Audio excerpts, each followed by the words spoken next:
Hi beautiful ladies, welcome again to my channel. आज इस video में मैं आपके साथ एक ऐसा टॉपिक शेयर करने वाली हूं जो आपके लिए बहुत इंपॉर्टेंट होने वाला है। अगर आपकी प्रेगनेंसी का 9th मंथ स्टार्ट हो चुका है या फिर स्टार्ट होने वाला है, तब तो ये वीडियो आपको एंड तक ज़रूर देखनी चाहिए। देखिए, आज इस वीडियो में मैं आपके साथ कुछ ऐसी चीज़ें शेयर करूंगी जो हमें अपने 9th मंथ में बिल्कुल भी नहीं करनी चाहिए। देखिए, जब हमारी प्रेगनेंसी स्टार्ट होती है ना, तो हमें खुद पता होता है कि हम एक एक दिन अपने बेबी से मिलने के इंतज़ार में कितनी मुश्किल से काटते हैं, और फाइनली जब हम अपने 9th मंथ में पहुंच जाते हैं तो हमें पता होता है कि बस अब कुछ ही वीक्स बाद या कुछ ही दिन बाद हम अपने बच्चे से मिलेंगे।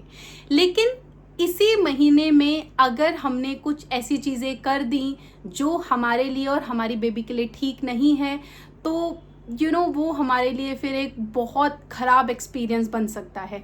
तो इसीलिए आपको इस महीने में अपना और अपने बेबी का खास ख्याल रखना होता है। 3 चीज़ें मैं आपको ऐसी बताने वाली हूँ जो आपको 9th मंथ में स्ट्रिक्टली अवॉइड करनी है। नंबर 1, देखिए, हमारी कैल्शियम और आयरन की जो टैबलेट्स होती हैं वो 4th मंथ ऑनवर्ड स्टार्ट हो जाती हैं, यानी कि 4th मंथ से अपनी डिलीवरी तक, बल्कि डिलीवरी के बाद भी डॉक्टर हमें अपनी कैल्शियम और आयरन की टैबलेट को कंटिन्यू करने के लिए बोलते हैं। इसके अलावा 4th मंथ से ही डॉक्टर हमें बोलते हैं कि हमें अपना कैल्शियम का इंटेक बढ़ाना है। मेडिसिन तो हैं ही, उसके अलावा जिन चीज़ों से हमें कैल्शियम मिल सकता है वो चीज़ें हमें अपनी डाइट में शामिल करने के लिए कहा जाता है।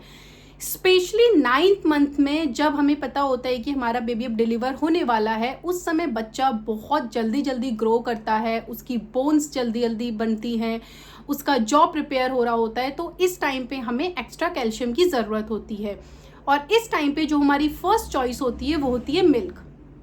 अगर आप बॉयल मिल्क लेती हैं उसमें कोई प्रॉब्लम नहीं है, लेकिन अगर आप अपना कैल्शियम का इंटेक बढ़ाने के लिए रॉ मिल्क ले रही हैं तो आपको उसको अवॉइड करना है।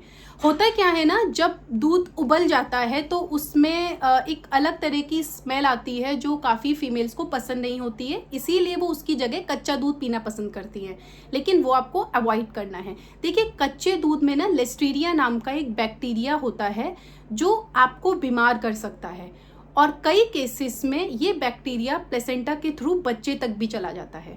तो इसीलिए आपको 9th मंथ में कच्चा दूध नहीं पीना है। सेकंड है, आपको हैवी लिफ्टिंग बिल्कुल भी नहीं करनी है। हैवी लिफ्टिंग मतलब कि अगर आप अपने 9th मंथ में हैं तो आपको कोई भी भारी चीज़ नहीं उठानी है, भारी चीज़ लेकर नहीं चलना है। या तो आप किसी की हेल्प लीजिए, या अगर आपके आसपास कोई नहीं है तो आप प्लीज़ वेट कीजिए किसी के आने का, लेकिन आप खुद से कोई भारी चीज़ मत उठाइए। इससे आपको प्रीमेच्योर कॉन्ट्रैक्शंस हो सकते हैं, प्रीटर्म लेबर का रिस्क रहता है, और कई बार इससे मिसकैरेज भी हो जाता है। तो 9th मंथ में आपको हैवी लिफ्टिंग, बेंडिंग बिल्कुल भी नहीं करनी है। थर्ड होता है, अगर आप बहुत लॉन्ग डिस्टेंस का ट्रैवल प्लान कर रही हैं तो वो आपको अवॉइड करना है।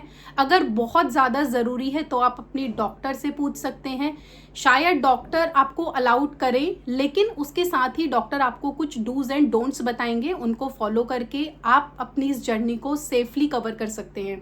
लेकिन अगर आपके लिए बहुत इंपॉर्टेंट नहीं है कहीं ट्रैवल करना, तो मैं आपको यही बोलूँगी कि अपनी इस ट्रिप को प्लीज़ कुछ टाइम के लिए पोस्टपोन कर दीजिए, ताकि डिलीवरी के बाद आप अपने पार्टनर, अपनी फैमिली और अपने बेबी के साथ अपना ट्रिप को प्लान कर सकें। तो ये 3 चीज़ें ऐसी हैं जो 9th मंथ स्टार्ट होते ही आपको छोड़ देनी चाहिए। इसके अलावा अगर आपको अपने 9th मंथ में कुछ भी कॉम्प्लिकेशंस फील होती हैं, बेबी मूवमेंट से रिलेटेड कुछ आपको कन्फ्यूजन रहता है या कुछ डाउट्स रहते हैं, तो आपको अपने हेल्थ केयर प्रोवाइडर से ज़रूर मिलना चाहिए। 9 मंथ हमारा फाइनल स्टेज होती है, तो इस टाइम पे हमें अपनी मर्ज़ी से कुछ भी डिसीज़न नहीं लेना है, अपनी मर्ज़ी से कुछ भी काम नहीं करने हैं। कुछ भी प्रॉब्लम हो अपने डॉक्टर से मिलिए और उनसे उसका सल्यूशन मांगिए। ये थी हमारी वीडियो आज की। अगर वीडियो पसंद आई हो तो लाइक कीजिए, कमेंट सेक्शन में ज़रूर बताइएगा नेक्स्ट वीडियो आप किस टॉपिक पर चाहते हैं। चैनल सब्सक्राइब नहीं किया है तो प्लीज़ सब्सक्राइब कर लीजिए। थैंक यू, नमस्कार।